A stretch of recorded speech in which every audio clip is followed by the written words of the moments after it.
ರಾಜ್ಯದ ಅಭಿವೃದ್ಧಿಯಲ್ಲಿ ವೀರಶೈವ ಲಿಂಗಾಯತ ಸಮಾಜದ ಕೊಡುಗೆ ಅನನ್ಯವಾಗಿದೆ. ಅರಣ್ಯ ಸಚಿವ ಈಶ್ವರ್ ಖಂಡ್ರೆ. ಹೌದು, ಭಾರತ ದೇಶದಲ್ಲಿ ಅನೇಕ ಜಾತಿಗಳುಂಟು. ಆದರೆ ಎಲ್ಲ ಜಾತಿ ಜನಾಂಗವನ್ನು ಒಗ್ಗೂಡಿಸುವ ಕಾರ್ಯ ಎನ್ನುವುದಾದರೆ ಅದು ಬಸವಣ್ಣ ತತ್ವದಿಂದ ಎಂದು ಹೇಳಬೇಕಾಗುತ್ತದೆ ಎಂದು ಅರಣ್ಯ ಸಚಿವರು ಹಾಗೂ ಅಖಿಲ ಭಾರತದ ವೀರಶೈವ ಮಹಾಸಭಾ ರಾಷ್ಟ್ರೀಯ ಪ್ರಧಾನ ಕಾರ್ಯದರ್ಶಿಗಳಾದ ಈಶ್ವರ್ ಖಂಡ್ರೆ ವ್ಯಕ್ತಪಡಿಸಿದರು. ತಾಲೂಕಿನಲ್ಲಿ ಶನಿವಾರ ರಾಂಪುರ ಗ್ರಾಮದಲ್ಲಿ ವೀರಶೈವ ಕಲ್ಯಾಣ ಮಂಟಪದಲ್ಲಿ ಆಯೋಜಿಸಿದ್ದ ವೀರಶೈವ ಲಿಂಗಾಯತ ಬೃಹತ್ ಸಮಾವೇಶ ಹಾಗೂ ಸೇವಾ ದೀಕ್ಷಾ ಕಾರ್ಯಕ್ರಮದಲ್ಲಿ ಉದ್ಘಾಟಿಸಿ ಮಾತನಾಡಿದರು. ಬಸವಾದಿ ಶಿವಶರಣರು ನುಡಿದಂತೆ ಮಾನವ ಧರ್ಮವೇ ಶ್ರೇಷ್ಠ ಧರ್ಮ. ವೀರಶೈವ ಲಿಂಗಾಯತರಿಗೆ ಜನರಿಗೆ ಬಸವ ತತ್ವವೇ ಮೂಲ ಹಾಗೂ ಆದರ್ಶ. ಸಮಾಜದ ಪ್ರತಿಯೊಂದು ಜಾತಿ ಜನಾಂಗವನ್ನು ಒಂದು ಸುವ್ಯವಸ್ಥಿತ ರೀತಿಯಲ್ಲಿ ನೋಡಿಕೊಳ್ಳುವ ಸಮಾಜ ಎಂದರೆ ಅದು ವೀರಶೈವ ಸಮಾಜ. ಇಂತಹ ಬಸವಣ್ಣನವರ ತತ್ವದಲ್ಲಿ 770 ಶಿವಶರಣರ ಆದರ್ಶ ಮಾರ್ಗದಲ್ಲಿ ರಚನೆಯಾದ ವಚನ ಗ್ರಂಥವೇ ಅದ್ಭುತವಾದದ್ದು. ಅನೇಕ ಜನರಿಗೆ ಸಾಮಾಜಿಕ, ಶೈಕ್ಷಣಿಕ ಹಾಗೂ ಆರ್ಥಿಕವಾಗಿ ಅಭಿವೃದ್ಧಿ ಹೊಂದಲು ಶಿಕ್ಷಣ ಮುಖ್ಯ. ಇಲ್ಲಿ ನಡೆಯುವಂತಹ ಈ ಸಮಾವೇಶ ಬಹಳ ದೊಡ್ಡ ಮಟ್ಟಕ್ಕೆ ಆಯೋಜನೆ ಮಾಡಲಾಗಿದೆ. ಮುಂದಿನ ದಿನಗಳಲ್ಲಿ ಇನ್ನೂ ಹೆಚ್ಚಿನ ಮಟ್ಟಕ್ಕೆ ಇಂತಹ ಸಮಾವೇಶಗಳು ನಡೆಯಬೇಕಿದೆ. ಸಮಾಜದ ಕಟ್ಟಕಡೆಯ ವ್ಯಕ್ತಿಯ ಸರ್ಕಾರದಿಂದ ಸಿಗುವ ಸವಲತ್ತುಗಳನ್ನು ಬಳಸಿಕೊಂಡು ಅವರು ಆರ್ಥಿಕವಾಗಿ ಅಭಿವೃದ್ಧಿ ಹೊಂದಬೇಕೆಂದು ನಮ್ಮ ಸಂಕಲ್ಪವಾಗಿದೆ. ಅಂತಹ ವ್ಯವಸ್ಥೆಯನ್ನು ನಾವು ಮುಂದಿನ ದಿನಗಳಲ್ಲಿ ಪ್ರತಿಯೊಂದು ಜಾತಿ ಜನರಿಗೆ ಕೊಡಲು ನಾವು ಇಷ್ಟಪಡುತ್ತೇವೆ. ಸಮಾಜದ ಪ್ರತಿಯೊಬ್ಬ ವ್ಯಕ್ತಿ ಬಳಸಿಕೊಳ್ಳಬೇಕು. ವೀರಶೈವ ಸಮಾಜದ ಪ್ರತಿಯೊಬ್ಬರು ಅಭಿವೃದ್ಧಿ ಹೊಂದಲು ಸರ್ಕಾರದಿಂದ ಸಿಗುವ ಸವಲತ್ತುಗಳನ್ನು ಬಳಸಿಕೊಳ್ಳಬೇಕು ಎಂದು ತಿಳಿಸಿದರು. ವಿಶ್ವಕ್ಕೆ ಶಾಂತಿ ಅಂತ ಹೇಳಿ ಇವತ್ತು ಸಾರಿದಂತವ್ರು ಎಲ್ಲರಿಗೂ ಒಳ್ಳೆದಾಗಲಿ. ಇವತ್ತು ನೋಡಿ, ವಿಶ್ವಗುರು ಬಸವಣ್ಣನವರು ಸಕಲ ಜೀವಾತ್ಮರಿಗೆ ಸನ್ನೆ ಬೇಯಿಸಿದ ಬಸವಾದಿ ಶಂಕರು ಯಾರಿಗೂ ಒಬ್ಬರಿಗೆ ಒಳ್ಳೇದಾಗಲಿ ಅಂತ ಹೇಳಿದ್ರ ಈ ಭೂಮಿ ಮೇಲೆ ಹುಟ್ಟಿದಂತ ಎಲ್ಲ ಸಸ್ಯ ಸಂಕುಲ ಇರ್ಬೋದು, ಪ್ರಾಣಿ ಸಂಕುಲ ಇರ್ಬೋದು, ಪಕ್ಷಿ ಸಂಕುಲ ಇರ್ಬೋದು, ಮನುಷ್ಯನ ಒಂದು ಪ್ರಭೇದ ಅಂತ ಹೇಳ್ಬೋದು. ಅವರೆಲ್ಲರಿಗೂ ಒಳ್ಳೇದಾಗಲಿ ಅನ್ನುವಂಥದ್ದು ಸರ್ವರಿಗೂ ಸಮಪಾಲು ಅಂತ ಹೇಳಿ ಘೋಷಣೆ ಮಾಡಿ ಯಾವ ರೀತಿಯಲ್ಲಿ ಕಾಲಕ್ಕೆ ಕಷ್ಟ ಬಂದಾಗ ಸಮಾಜದಲ್ಲಿ ಅಂಧಕಾರ ಬಂದಂತಹ ಸಂದರ್ಭದಲ್ಲಿ ಸಮಾಜವನ್ನು ಮುನ್ನಡೆಸುವಂಥದ್ದು ಇವತ್ತು ಮಾಡಿದಂತಹ ಶ್ರೇಷ್ಠ ಯಾರಿಗಾದರೂ ಸತ್ತದೆ ಅಂತ ಹೇಳಿದ್ರೆ ಅದು ವೀರಶೈವ ಲಿಂಗಾಯತ ಸಮುದಾಯಕ್ಕೆ ಸತ್ತದ ಅಂತ ಬಹಳ ಹೇಳ್ಬೋದು.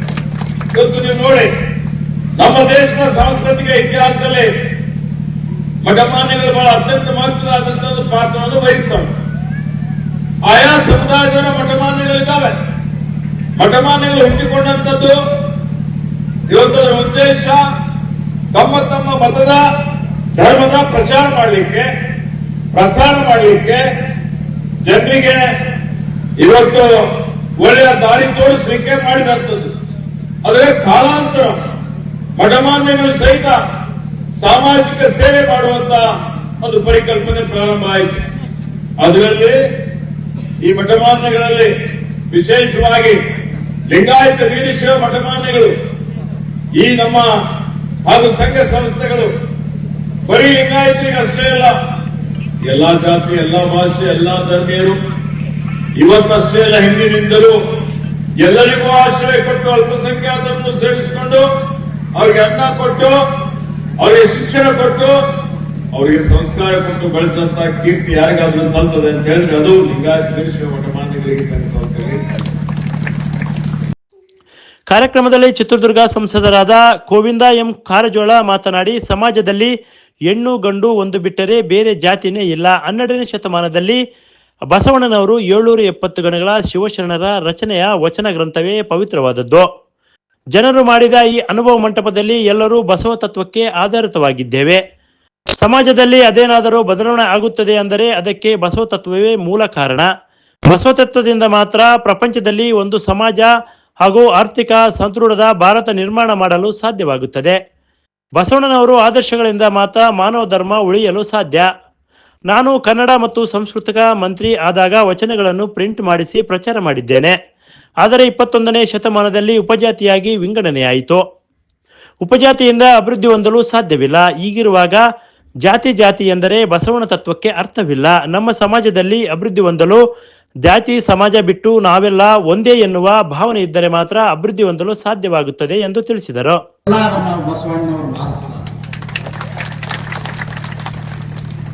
ಅದಕ್ಕೆ ನಾನು ಹೇಳಲಿಕ್ಕೆ ಬಯಸ್ತೇನೆ, ವಿನಯ್ ಕುಲಕರ್ಣಿಗೆ ಬೈದಿದ್ದೆ ನಾನು, ನೀವು ಎಂತ ಸುಧಾರಣೆ ಆಗ್ತೀರಿ ಅಂತೇಳಿ. ಲಿಂಗಾಯತ ಧರ್ಮ ಒಂದು ಅಂತ ಹೇಳಿದ್ದೆ ಬಸವಣ್ಣನವರು. ಹೇಳಿದ್ದೇನು ಅಂದ್ರ ಗಂಡು ಹೆಣ್ಣು ಎರಡು ಜಾತಿ, ಮನುಷ್ಯ ಕುಲ ಒಂದು ಅಂತ. ಮನುಷ್ಯ ಕುಲ ಒಂದು, ಗಂಡು ಹೆಣ್ಣು ಎರಡು ಜಾತಿ. ನಾವು ಅದನ್ನು ಎಲ್ಲಿವರೆಗೂ ನೆನಪಿಟ್ಟುಕೊಳ್ಳಲ್ಲ ಅಲ್ಲಿವರೆಗೂ ನಾವು ಬಲಾಢ್ಯರಾಗಲಿಕ್ಕೆ ಸಾಧ್ಯ ಇಲ್ಲ. ಅದ್ರ ದುರ್ದೈವ ಅಂದ್ರ 21ನೇ ಶತಮಾನದಲ್ಲಿ ಉಪಜಾತಿಗಳಾಗಿ ವಿಂಗಡಣೆ ಆಗ್ತಾ ಇದ್ದೀರಿ. ನಾನು ಓದಿದ್ದು 1909ರಲ್ಲಿ ಲಿಸ್ಟ್ ನೋಡಿದ್ದೆ, 56 ಉಪಜಾತಿಗಳನ್ನ ಮಾಡಿದ್ರು ಲಿಂಗಾಯತರು. ಲಿಂಗಾಯತರು ಅಂದ್ರೆ ಯಾರು ಅಂತೇಳಿ MLA ಅವ್ರಿಗೆ ಹೇಳ್ತೇನೆ. ಲಿಂಗಾಯತರು ಅಂದ್ರೆ ಯಾರು ಅನ್ನೋ ಪ್ರಶ್ನೆ ಬಂತು. ಬಸವಣ್ಣನವರ ಅನುಭವ ಮಂಟಪದಲ್ಲಿ 770 ಜನ ಗಣಂಗಂಡ್ರೇನಿದ್ರು. ಅನುಭವ ಮಂಟಪದ ಪೀಠಾಧಿಪತಿಗಳಾಗಿರ್ತಕ್ಕಂಥ ಅಲ್ಲಂ ಪ್ರಭುದೇವರ ನೇತೃತ್ವದಲ್ಲಿರ್ತಕ್ಕಂಥ ಅನುಭವ ಮಂಟಪದಲ್ಲಿ ಯಾರಿಗೆ ಲಿಂಗ ಧಾರಣೆ ಮಾಡಿದ್ರು, ಯಾರಿಗೆ ಬಸವಣ್ಣನವರು ಲಿಂಗ ಧಾರಣೆ ಮಾಡಿಸಿದ್ರು, ಅವರೆಲ್ಲರೂ ಲಿಂಗಾಯತರೇ. ಯಾರು? ಕುಂಬಾರ ಗುಂಡಯ್ಯ, ಮಾದಾರ ಅರಳಯ್ಯ, ಹಡಪದ ಅಪ್ಪಣ್ಣ, ನೂಲಿ ಚಂದಯ್ಯ, ಡೋರ ಕಕ್ಕಯ್ಯ, ಸಮಗಾರ ಅರಳಯ್ಯ, ಹೀಗೆ 770 ಜನ ಗಣಂಗಂಡ್ರೇನಿದ್ರು ಅವರೆಲ್ಲರೂ ಲಿಂಗಾಯತ. ನಾನು ನೋಡಿದ್ದೆ 56 ಉಪಜಾತಿಗಳನ್ನು ಸೇರಿಸಿದ್ರು. ಕ್ಷೌರಿಕರಿಗೆ ಏನಂತೀರಿ ನೀವು? ನಮ್ಮ ಕಡೆ ಹಡಪದವ್ರು ಅಂತೀವಿ. ಕಾರ್ಯಕ್ರಮದಲ್ಲಿ ಮೊಳಕಾಲ್ಮೂರು ವಿಧಾನಸಭಾ ಕ್ಷೇತ್ರದ ಶಾಸಕರಾದ NY ಗೋಪಾಲಕೃಷ್ಣ, ವಿನಯ್ ಕುಲಕರ್ಣಿ, ಶಾಸಕರು ಮತ್ತು ಉಪಾಧ್ಯಕ್ಷರು, ವೀರಶೈವ ಮಹಾಸಭಾ KS ನವೀನ್ ಕುಮಾರ್, ವಿಧಾನ ಪರಿಷತ್ ಸದಸ್ಯರು, MD ಮಂಜುನಾಥ್, ತಾಲೂಕು ಅಧ್ಯಕ್ಷರು, ಇನ್ನೂ ಹಲವರು ಸಮಾವೇಶದ ಬಗ್ಗೆ ವಿಸ್ತೃತವಾಗಿ ತಮ್ಮ ತಮ್ಮ ಅನಿಸಿಕೆಗಳನ್ನು ತಿಳಿಸಿದರು. ಎಲ್ಲಾ ರೈತರು ನಾವು ಸಾಧನೆ ಕೊಡುವಂತ ವ್ಯವಸ್ಥೆ ಐತಿ. ಒಕ್ಕಲ್ತನ ಜೊತೆಗೆ ನಮ್ಮ ಬೇರೆ ಉದ್ಯೋಗಗಳನ್ನು ಸೃಷ್ಟಿ ಮಾಡ್ಕೊಳ್ಳೋದು ಕೂಡ ಇವತ್ತು ಅವಶ್ಯಕತೆ ಇದೆ ಅನ್ನುವಂತ ಮಾತನ್ನು ಕೂಡ ಹೇಳಕ್ ಇಷ್ಟಪಡ್ತೀನಿ. ಯಾಕಂದ್ರೆ ಇದು ನೋಡಿದಾಗ ನಮ್ಮ ಯುವಕರಿಗೆ ಇವತ್ತು ವಿನಂತಿ ಮಾಡ್ಕೊಳ್ಳೋದು, ಯಾಕಂದ್ರೆ ಇವತ್ತು ಎಲ್ಲರಿಗೂ ನೌಕರಿ ಸಿಗಕ್ಕೆ ಸಾಧ್ಯ ಇಲ್ಲ, ಸರ್ಕಾರಿ ನೌಕರಿ ಸಿಗಕ್ಕೆ ಎಲ್ಲರಿಗೂ ಸಾಧ್ಯ ಇಲ್ಲ. ಬಟ್ ಪರಿಸ್ಥಿತಿ ತಮಗೆ ಒಂದು ವಿನಂತಿ ಮಾಡ್ಕೊಳ್ಳೋದೇಂದ್ರೆ ಇವತ್ತು ತಾವು 25 ವರ್ಷ ನಿಮ್ಗೆ ನೌಕರಿ ಸಿಕ್ಕರೆ ನೌಕರಿ ಮಾಡ್ರಿ, ಇಲ್ಲ ಸ್ವಯಂ ಉದ್ಯೋಗಕ್ಕಾದ್ರೂ ತಾವು ಪ್ರಯತ್ನ ಮಾಡಿ ಸ್ವಯಂ ಉದ್ಯೋಗ ಪ್ರಾರಂಭ ಮಾಡಿಕೊಂಡು 25 ವರ್ಷಕ್ಕೆ ನಮ್ಮ ಕಾಲ ನಾವು ನಿಂದಿರುವಂತಹ ವ್ಯವಸ್ಥೆ ಎಲ್ಲರೂ ಪ್ರಮಾಣವಾಗಿ ನಿಂದಿರಬೇಕು ಅನ್ನುವಂಥ ವಿಚಾರ ನಮ್ಮ ಕಳಕಳಿಯಿಂದ ವಿನಂತಿ ಮಾಡ್ಕೊಳ್ತೇವೆ. ಸಹಜವಾಗಿ ನೌಕರಿ ಸಿಗಲಿಲ್ಲ ಅಂದ್ರೆ ನೌಕರಿ ಅಡ್ಡಾಡ್ತಾನ, ಎಲ್ಲೆಲ್ಲೋ ಬೆಂಗಳೂರು ಸುತ್ತಾನ, ಎಲ್ಲಿ ಸುತ್ತಿ ಆಮೇಲೆ ಕಡೆ ದುಶ್ಚಟಕ ಅನ್ಕೊಳ್ಳುವಂತಹ ಪರಿಸ್ಥಿತಿ ಭಾಳ 90% ಯುವಕರಿಗೆ ಆ ಪರಿಸ್ಥಿತಿ ಒಳಗಾಗ್ತದೆ.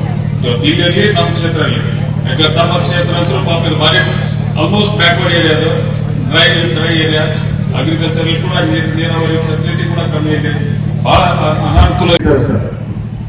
ನಮಗೆ ಈಗ ವೀರಶೈವ ನಿಗಮ ಅಂತ ಮಾಡಿದ್ವಿ, ಬಹಳ ಅಲ್ಪ ಸ್ವಲ್ಪ ಬರುತ್ತೆ. ಒಂದು ಗಂಗಾ ಕನ್ನಡ ಬಂದ್ರೆ ಒಬ್ಬರಿಗೆ ಬರುತ್ತೆ, ಯಾವ್ದೊಂದು ವೆಹಿಕಲ್ ಕೊಡ್ಬೇಕಂದ್ರೆ ಒಬ್ಬರಿಗೆ ಬರುತ್ತೆ, ಇನ್ನೇನಾದ್ರೂ ನೇರ ಸಾಲ ಅಂದ್ರೆ ಒಬ್ಬರೇ ಇಬ್ಬರಿಗೆ ಕೊಟ್ಟು 4 ಜನ ಮುಗಿಸ್ಬಿಡ್ತಾರೆ. ಅಪ್ಲಿಕೇಶನ್ಸ್ 5,000 6,000ವರೆಗೂ ಹೋಗ್ತಾ ಇದೆ. ಇದ್ರ ಬಗ್ಗೆ ಸ್ವಲ್ಪ ಹೆಚ್ಚಿನ ಗಮನ ಕೊಟ್ಬಿಟ್ಟು ನಮಗೆ ಅವಶ್ಯಕತೆಗೆ ತಕ್ಕಂತೆ, ಜಾತಿಗೆ ತಕ್ಕಂತೆ, ಇಲ್ಲಿ ಪಾಪ್ಯುಲೇಷನ್ ತಕ್ಕಂತೆ ಅನುಗುಣವಾಗಿ ನಮಗೆ ಕೊಟ್ರೆ ಈ ಭಾಗಕ್ಕೆ ಅನುಕೂಲ ಆಗುತ್ತೆ. ಸರ್, ಬೇರೆ ಕಡೆ ಬಹಳ ಅಡ್ವಾನ್ಸ್ ಆಗಿರ್ಬೋದು ನಿಮ್ಮ ಕಮ್ಯುನಿಟಿ ಅವರು, ಬಟ್ ನಮ್ಮ ಕಡೆ ಅಷ್ಟು ಅಡ್ವಾನ್ಸ್ ಆಗಿಲ್ಲ. ಬಹಳ ಜನ ನಮ್ಮಲ್ಲಿ ಲಿಂಗಾಯತ ಅಂದ್ರೆ ಬೇರೆ ಒಂದೇ ಕುಲಕ್ಕೆ ಸೀಮಿತವಾಗಿರ್ತಕ್ಕಂಥದ್ದು. ಈಗ ನಮ್ಮಲ್ಲಿ 106 ಪಂಗಡಗಳು ಸೇರ್ಕೊಂಡು ಎಲ್ಲ ಜನಾಂಗದವರು ಸೇರಿ ಇವತ್ತು ನಾವು ಒಂದು ಸಂಘಟನೆ ಮಾಡ್ಲಿಕ್ಕೆ ಕೊಟ್ಟಿದ್ವಿ.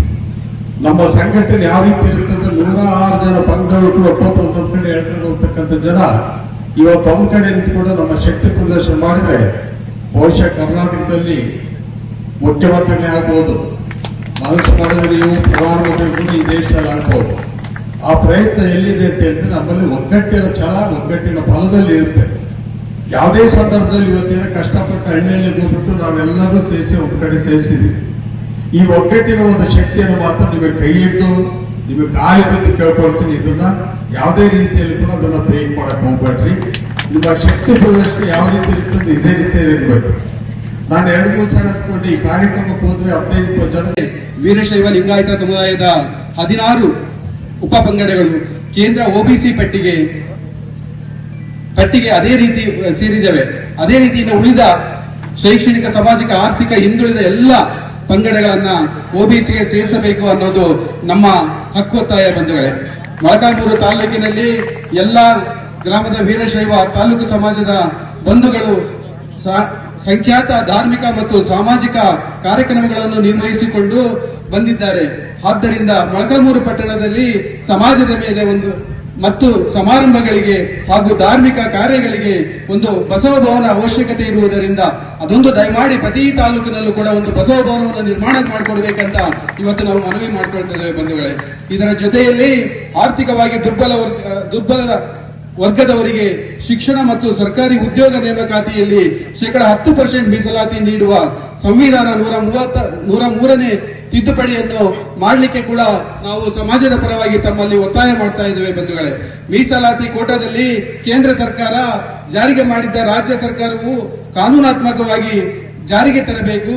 ಕರ್ನಾಟಕದ ಯಾವುದಾದರೂ ವಿಶ್ವವಿದ್ಯಾಲಯಕ್ಕೆ ಒಂದು ಬಸವಣ್ಣನ ಹೆಸರನ್ನು ಇಡಬೇಕು ಅನ್ನೋದು ಕೂಡ ನಮ್ದು ಹಕ್ಕೊತ್ತಾಯ ಇದೆ ಬಂಧುಗಳೇ ಇವತ್ತು ಹಿರಿಯರಲ್ಲಿ.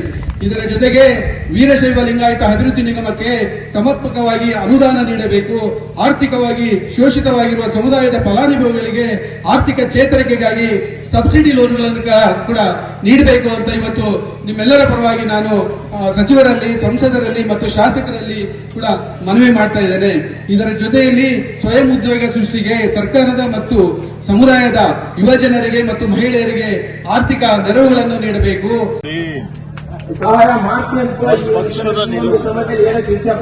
ರಾಹುಲ್ ಗಾಂಧಿ ಅವರು ಸಾಮಾಜಿಕ ನ್ಯಾಯ ಸಿಗಬೇಕು ಪ್ರತಿಯೊಂದು ದೇಶದಲ್ಲಿ ಎಲ್ಲರಿಗೂ ಅಂದ್ರೆ ಜಾತಿ ಗಣತಿ ಆಗಬೇಕು ಅನ್ನೋದು ಹೇಳಿದ್ದಾರೆ.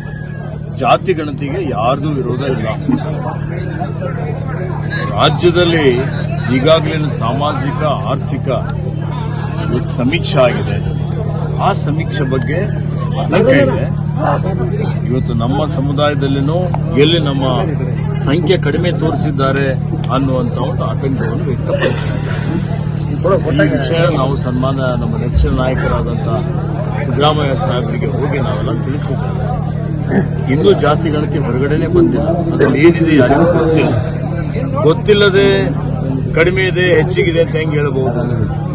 ಅದಕ್ಕೆ ಜಾತಿ ಗಣತಿ ವರದಿ ಆಧರಿಸಿ ಇವತ್ತು ಮುಂದೆ ಏನು ಯಾವ ಜಾತಿಗೂ ಯಾವ ಸಮುದಾಯಕ್ಕೂ ಅನ್ಯಾಯ ಆಗದ ರೀತಿಯಲ್ಲಿ ಇವತ್ತು ಸರ್ಕಾರ ಕ್ರಮ ಕೈಗೊಳ್ಳುತ್ತದೆ ಅನ್ನುವಂಥ ಮಾತನ್ನು ಹೇಳಿದ್ದೇನೆ. ಅದಕ್ಕೆ ನಾವೆಲ್ಲ ಯಾವ ಸಮುದಾಯಕ್ಕೂ ನಮ್ಮ ಸಮುದಾಯವನ್ನು ಸೇರಿಸಿಕೊಂಡು ಅನ್ಯಾಯ ಆಗದ ರೀತಿಯಲ್ಲಿ ವೀರಶೈವ ಲಿಂಗಾಯತ ಮಹಾಸಭಾ ಸಂಘದಲ್ಲಿ ಹುದ್ದೆಯನ್ನು ನಿರ್ವಹಿಸುತ್ತಿದ್ದು ಈ ಹುದ್ದೆಯನ್ನು ವೀರಶೈವ ಲಿಂಗಾಯತ ಮಹಾಸಭಾ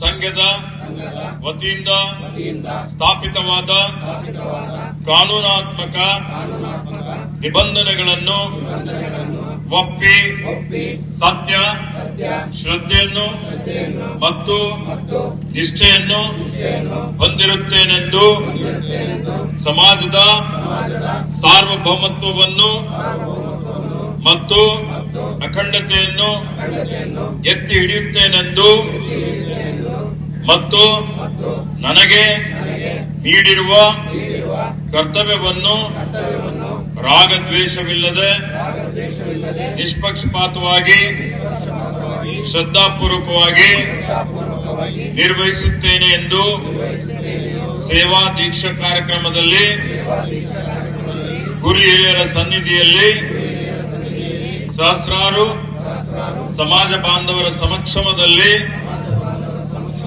ನನಗೆ ನೀಡಿರುವ ಕರ್ತವ್ಯವನ್ನು ನಿಷ್ಠೆಯಿಂದ ಮಾಡುತ್ತೇನೆಂದು ಒಪ್ಪಿ ದೇವರಲ್ಲಿ ಪ್ರಮಾಣ ಮಾಡುತ್ತಿದ್ದೇನೆ. ಕಾರ್ಯಕ್ರಮದ ನಂತರ ಅಖಿಲ ಭಾರತ ವೀರಶೈವ ಮಹಾಸಭಾ ತಾಲೂಕು ಘಟಕದ ಎಲ್ಲ ಜನಪ್ರತಿನಿಧಿಗಳಿಗೆ ಸಚಿವರು ವಿಧಿವಿಧಾನವನ್ನು ಬೋಧಿಸಿದರು. ಅದೇ ರೀತಿ ಕೆಲವರಿಗೆ ಸನ್ಮಾನ ಮಾಡಲಾಯಿತು. ಈ ಸಂದರ್ಭದಲ್ಲಿ ಕಾಪು ರಾಮಚಂದ್ರ ರೆಡ್ಡಿ, ರಾಯದುರ್ಗಂ ಶಾಸಕರು, ಶ್ರೀನಿವಾಸ್ ರೆಡ್ಡಿ, ರಾಜ್ಯ ಉಪಾಧ್ಯಕ್ಷರು ಹಾಗೂ ಉಸ್ತುವಾರಿಗಳು, ಅಖಿಲ ಕರ್ನಾಟಕ ಭಾರತ ವೀರಶೈವ ಮಹಾಸಭಾ, ಮಹಡಿ ಶಿವಮೂರ್ತಿ ಜಿಲ್ಲಾಧ್ಯಕ್ಷರು, ಮನೋಹರ್ ಅಬ್ಬಿಗೆರೆ ರಾಜ್ಯಾಧ್ಯಕ್ಷರು, ಸಿದ್ದಾಪುರ ಬ್ರಹ್ಮಗಿರಿ ಬೆಟ್ಟ ಸೋಮಶೇಖರ ಸ್ವಾಮಿ, Veerabhadraiah, Rudrakshi Math, Rampur, Channaveera Swami, Renukaswamy, M D Manjunath, H T Nagireddy, Revanna, Talkerappa, Balakayi Ramdas, Roopa Vinay Kumar, M N Vijayalakshmi, ಮಹಿಳಾ ಘಟಕದ ರಾಜ್ಯಾಧ್ಯಕ್ಷರು ಮುಕ್ತಾಂಬ, ಆರ್ಜಿ ಗಂಗಾಧರ್, ಟಿಟಿ ರವಿಕುಮಾರ್, ಅಖಿಲ ಭಾರತ ಮಹಾಸಭಾ ಜಿಲ್ಲಾ ಮತ್ತು ತಾಲೂಕು ವಿವಿಧ ಸಂಘಟನೆಯ ಸದಸ್ಯರು ಹಾಗೂ ಸಾವಿರಾರು ಜನರು ಇನ್ನೂ ಹಲವರು ಉಪಸ್ಥಿತರಿದ್ದರು. Bureau report, PM Gangadhar, Bharat Vaibhav news, Molakalmuru. Thanks for watching. Read, discuss and debate with editor Dr. Yan Prashant Rao. Wanted reporters in print, digital and visual media for Bharat Vaibhav Daily Newspaper, BV News 5 Channel and BV Fast Web News from all the talukas of Karnataka, Goa and Maharashtra. If interested, send your resume to 9019229369.